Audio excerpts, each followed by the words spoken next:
Where do you think this fits into health? So this is clearly an important topic when we're talking about sports, right? When we're talking about endurance sports, like, running and cycling and swimming, the purpose of the sport is to be fast, is to have endurance and speed at that right combination.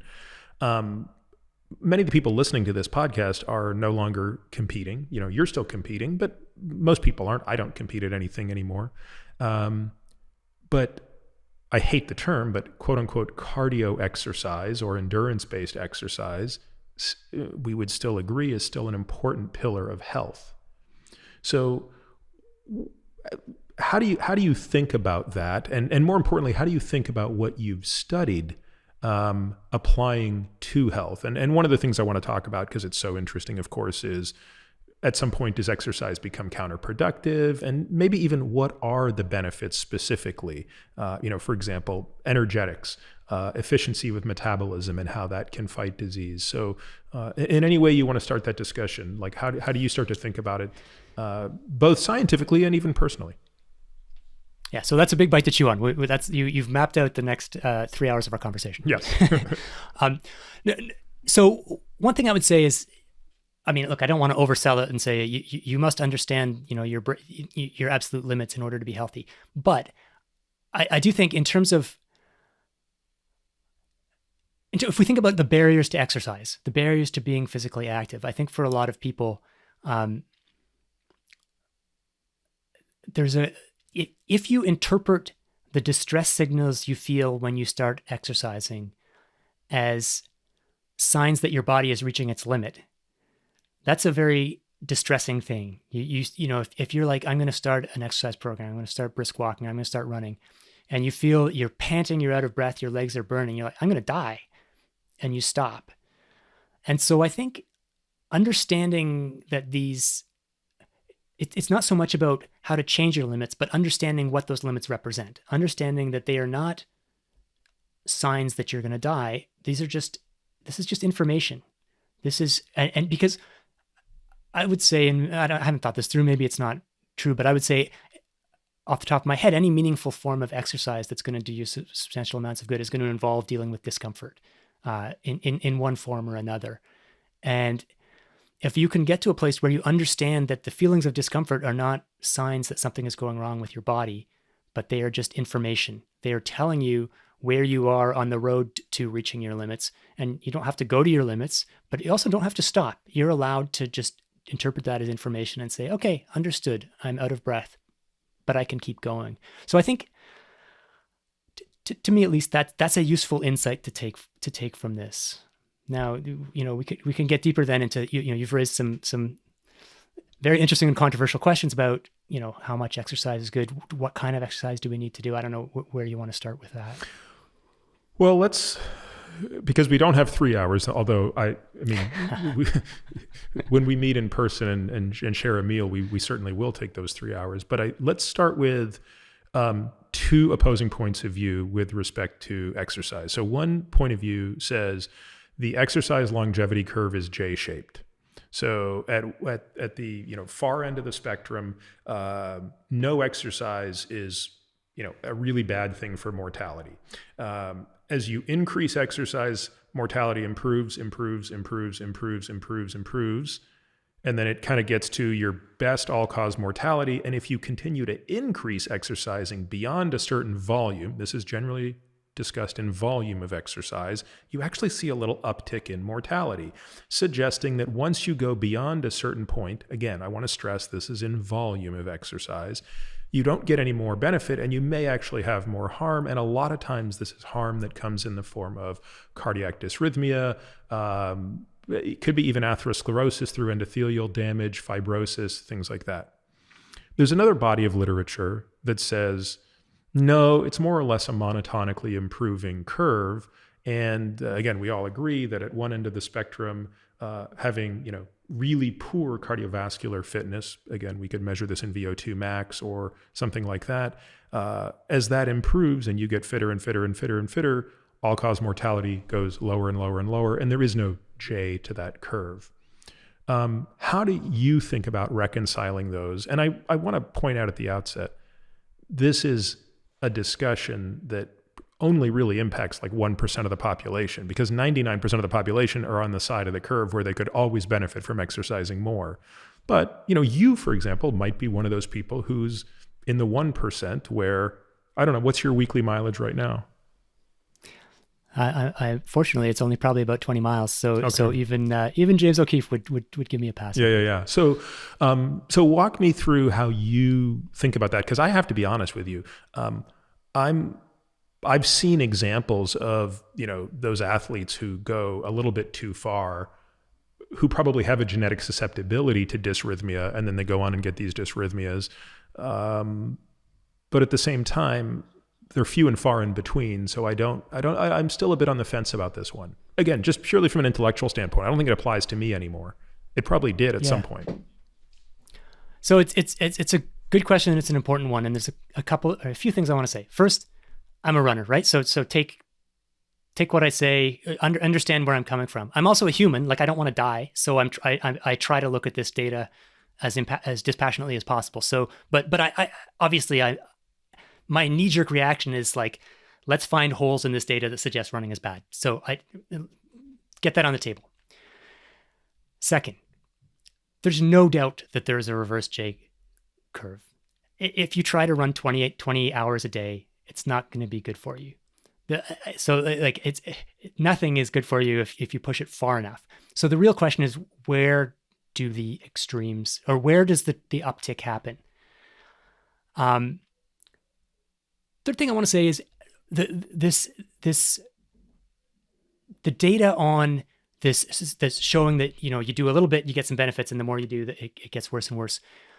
One really interesting thing that came out of that, and there were a few studies about 8 years ago that showed that, is that actually the dose you need to get most of the health benefits is very small. And I do think that's an important message. You do not need to train or run marathons in order to be optimally healthy, at least to within the 90% or whatever. You're going to get most of what you get from a very modest amount of exercise. And so that's a great message. So, okay, now then, can you quantify that, by the way, in terms of running? Let's put some numbers to that. If you're talking about a person who maybe was active in high school and college, but they're 10 or 20 years out of that, they've been caught up in the challenges of starting their career, starting their family, et cetera. They wake up, they're 40 years old, and their waist is 5 inches bigger. They've got metabolic syndrome. They're not in dire straits. It's not like they're going to die in the next 10 years, but they've got the message which says, hey, the one thing that is really missing is your exercise. What would you say if they came to you and said, Alex, just tell me the minimum effective dose. I don't want to run any weekend races. I like running. I used to love it, or rowing, or whatever their activity is. How many hours or how many miles do I need to do a week to just get the benefit, some of the benefit, 80% of the benefits with 20% of the efforts? Yeah. So the Cooper Clinic study, which was like 50,000 people or so, that came out 4 or 5 years ago, their number was 5 to 10 minutes a day. I don't fully believe that, but that was their number. So you're talking like an hour a week. And that's just, going out for a run. I personally, maybe we can get into this. That's not my definition of an optimal exercise routine. I would include some high intensity stuff, and strength is another thing. But so there's making some claims about a very, very low minimum effective dose. Personally, I would say, so like I said, I'm probably running about 20 miles a week right now, which is 6 days a week, half an hour with a couple of hard days. I think that's to me, that's on the low end of I think I would be healthier if I did more at this point. And it's just you think you would actually be healthier? I know you'd be a better runner, but would you be would you live longer? I think I would. Now, I think if I had to, the first thing I would do, if I had instant motivation powder that I was going to dust on myself, I would up my strength my strength training routine. That would be the first thing I do if longevity was my first priority. Oh, I'm sorry, I misunderstood. So you wouldn't necessarily run more. You would take extra time and add it in the weight room or do something else? No, I would run more. Okay. Like if I was prioritizing, I would prioritize strength first. Okay. But I think if I also changed, I think for me, because I'm come from a background where I'm already I'm used to running. 20 miles a week doesn't stress me very much. It just slows down my decline. I think I could benefit from, let's say, one longer run a week or something like that. This is a gut feeling. Yep. Let's not, I don't want to, this is not supported by anything other than my gut. But so the 5 to 10 minutes a day, it's definitely the right place to start if you're the 45-year-old, sedentary, getting back into it. But I think you might want to push something a little higher than that.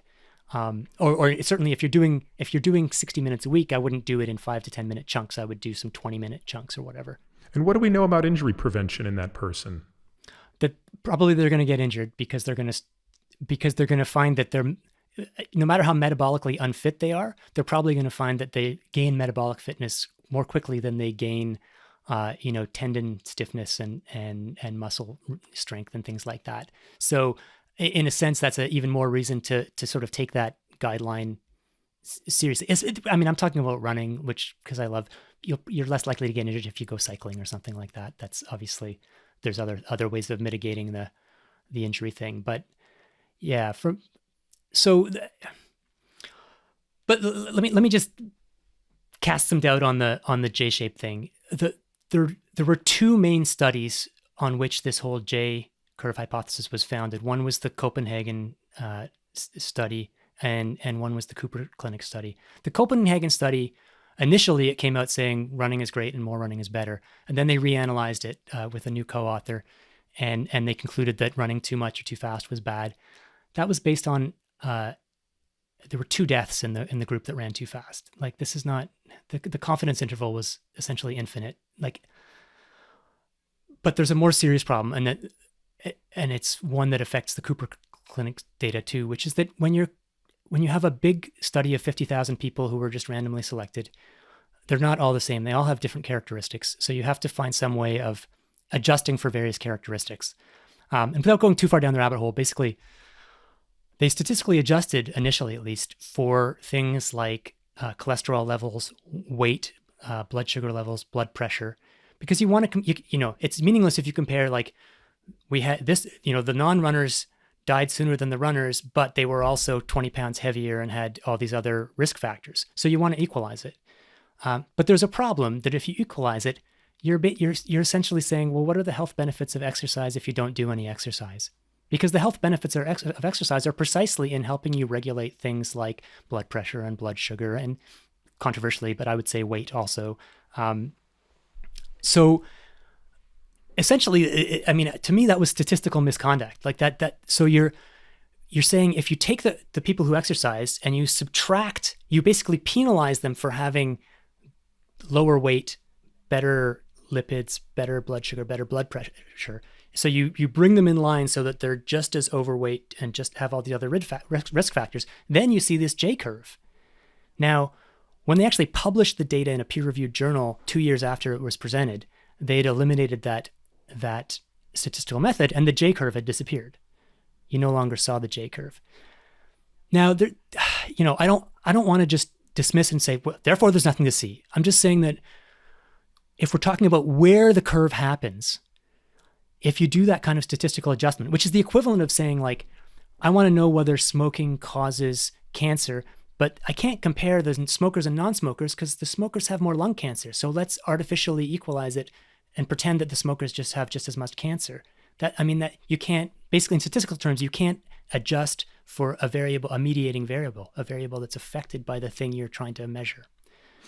So, sorry, No. As you can tell, this is a topic I get excited about. No, it is. So and I've read what you've written about it, which is why I wanted to bring it up. I have a slightly different take on it, which is less about everything you've said and more of the practical issue. Because the practical issue is the one I get asked about a lot, which is, am I exercising too much, right? This is the person asking the question. And so again, let's pause it for a moment that 99% of people are not exercising too much and don't even possess the fortitude to exercise too much, right? They don't, the pain tolerance isn't there. The obsession with exercise isn't there. So for 99% of people, we'd like to get them to exercise more or stay the same. We're dealing with 1% of the population, many of whom I know and one of whom I used to be, that were kind of the hyper exercisers. Here's the bigger point I would make. It's probably less relevant whether or not they're spending too many hours cycling, swimming, running, etc. Usually people in this sense, it's not the number of hours they're spending, it's the portfolio allocation of how they're spending it that's the bigger problem. It's that they're not well-rounded and they're not actually in pursuit of longevity. So the reality of it is training for the Tour de France going to increase your longevity? Absolutely not. No way. Like, those guys finish the Tour anemic, osteopenic, their upper bodies are emaciated, their posture is horrible. There's nothing about that that is setting you up to be an octogenarian that kicks ass. Nothing whatsoever. So they're physiologic marvels, but their health span sucks, right? So that's using that as an extreme. How would we extrapolate that to the 40-year-old who just can't hang up the dreams of being a professional athlete, who's out there, running or riding or doing all of that stuff nonstop, but at the expense of maybe not doing some Pilates to work on core strength. I hate the term, but you know what, just for people to understand what I'm saying, like not working on stability, not spending any time in the weight room, really working on strength, not varying the intensity of their workouts to work different energy systems. So to me, that's the bigger issue with people who are exercising too much. It's probably not that they're at that little tip of a J that may or may not exist. It's that they're squandering their time. It's like having all of this money, but you're invested. You have a lousy portfolio. Yeah. Okay. I agree with a lot of that. One thing I'll say is the important question you're implicitly asking there is, what's your goal, right? Like what are you training for? Well, that's why I said longevity. This was all predicated towards living a longer, healthier life, and meaning, and so not winning races or whatever. I would 100% agree. If someone comes to me and says, I want to optimize my exercise program for longevity, like I said before, there's no way I would tell them you should be training for a marathon. That's not because I think training for a marathon is bad, but like you said, it's an opportunity cost of other things you could be doing, that a lot of other things you could be doing that would probably work better.